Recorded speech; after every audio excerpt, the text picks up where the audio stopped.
Como vai, pessoal? Tudo bem? Estamos aqui de volta, então, na sequência aí, rapidinho mesmo, para a gente poder tentar entender cada vez mais essa parte aí do movimento uniforme e movimento uniformemente variado, tá bom? Próxima aula já, semana que vem, a gente já vai estar vendo aí a parte do conteúdo novo, a parte de queda livre, tá? Mas para a gente fechar, então, como recapitulação, para você saber onde buscar, a gente viu aí no vídeo anterior o movimento uniforme, e agora então a gente vê a parte do movimento uniformemente variado. O que é isso? Presta atenção aqui. Uniformemente variado quer dizer todo movimento em que há alteração de velocidade, ok? Eu vou colocar aqui no cantinho, ó, alteração de velocidade.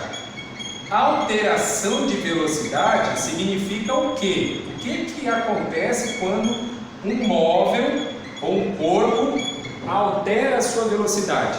Na verdade, isso é chamado de aceleração, ok? Então, todo corpo que há uma alteração de velocidade, todo móvel em que há uma alteração de velocidade, nós estamos considerando uma aceleração. Então, a primeira coisa que você tem que entender aí, movimento uniformemente variado é quando há uma alteração de velocidade chamada de aceleração, ok?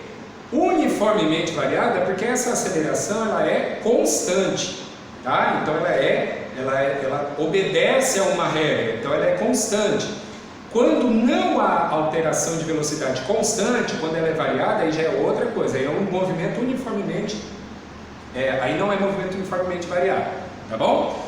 Quando a gente tem aqui no movimento uniformemente variado, alteração de velocidade, então chamada de aceleração. A aceleração média, ela vai ser o quê? A variação de velocidade num determinado tempo, tá? Então, variação de velocidade em um determinado tempo é a aceleração média. Então, por exemplo, se um veículo estava a 60 km por hora e em 20 segundos ele foi a 80 km por hora, então ele estava, vamos colocar aqui no cantinho, por exemplo, ele estava a 60 km por hora, tá? E ele foi a 80 km por hora, qual foi a variação de velocidade aqui? A variação de velocidade foi 20 km por hora, ou seja, ele alterou a sua velocidade em 20 km por hora, vamos supor aí durante 20 segundos, então em 20 segundos ele alterou 20 km por hora, tá? Essa é chamada de aceleração média, a razão entre a variação de velocidade e a variação de tempo, ok?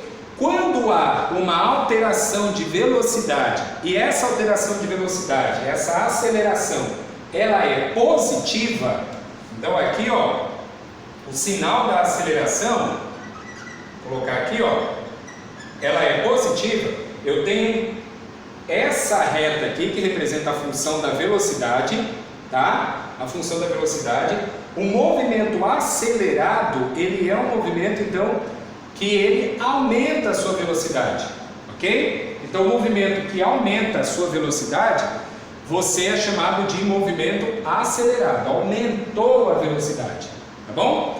Quando o carro pisa no freio, por exemplo, até parar, esse daí é chamado de movimento, o que? Retardado, quando a aceleração ela é negativa, ou seja, o carro pisou no freio, ele diminuiu a sua velocidade, tá bom? Movimento retrógrado ou retardado. Movimento retardado é a mesma coisa, tá bom? Movimento acelerado, aceleração positiva.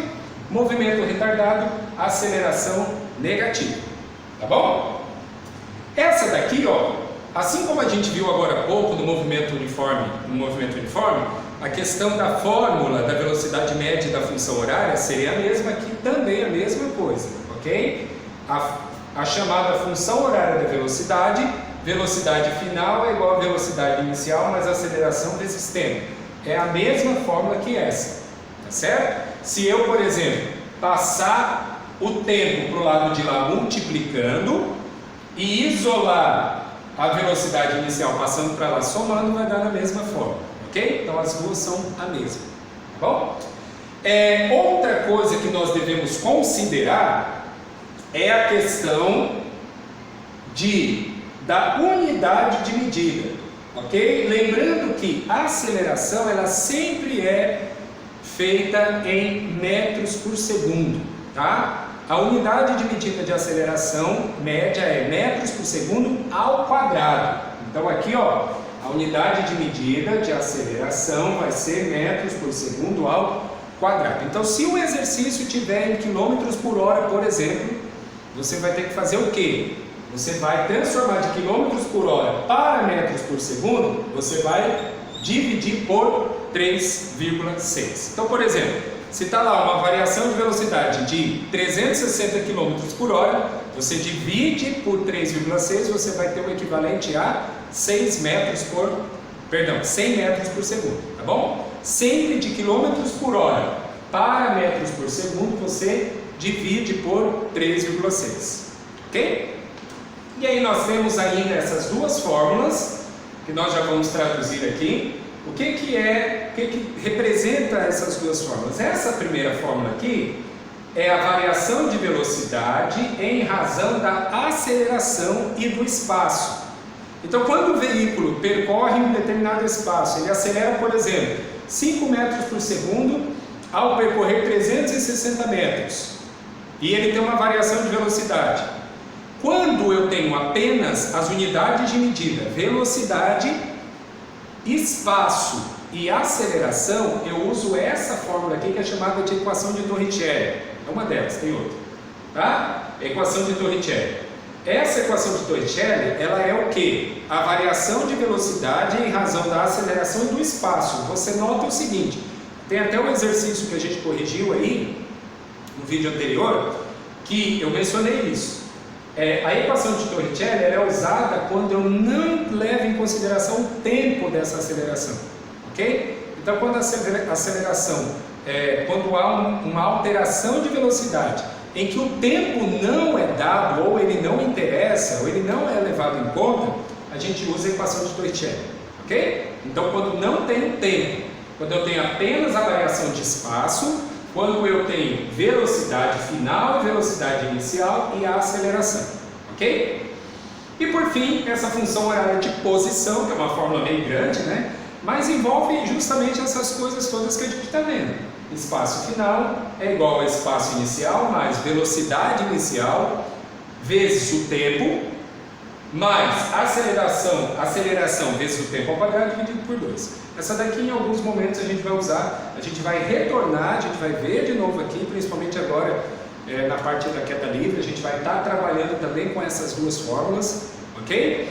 Então essa é uma revisãozinha rápida aqui para você buscar sempre que você estiver fazendo aí os seus exercícios, para não esquecer também movimento uniforme e movimento uniformemente variável, a gente trabalha as duas para que você possa saber relacionar a diferença entre elas e quando é que você tem que usar uma ou outra, ok? Até o próximo, um grande abraço para você.